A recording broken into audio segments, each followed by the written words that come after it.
résolution ni bozu pour la journée à journée tozwaka résolution na journée te toza na ba négociation na suka ya makambo nde tokoyokana po topesa bakongolais nyonso nzela oyo biso tozomona lolenge toyokani awa mutu pa akoloba mokolo wana ekozala ye moko mbuta mutu Etienne Tshisekedi nda akoloba parce que biso toyawa po tonégocier ye mutu apesaki nzela po tonégocier alors tokopesa ye rapport et puis ye moko akoloba na peuple oyo esengeli koloba c'est que nous voulons nous toza kosala nyonso po to trahir aspiration à population te pe makila esopana na kati ya mboka oyo te parce que autorité nyonso asalema po abatela peuple oyo baza na bomoi mutu moko ta asalama po aya kobatela bibembi peuple a opposé la nuit.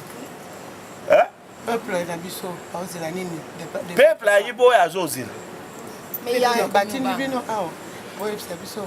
Mais peuple a zozila ni. Peuple a yibo ya zozila. O ya zozila wana to koloba na bango na fait ya ba négociation. Tango bozala négociation, yo kendo loba peuple vala to zui bonga na kominzam.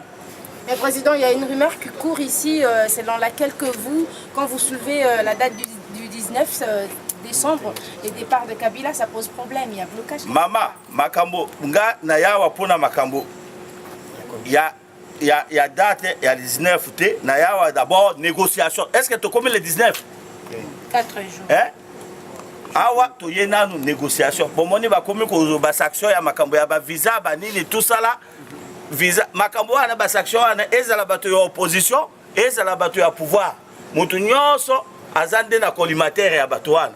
Alors bino wotu na kanga ba question oya komemanga na nzela mabete.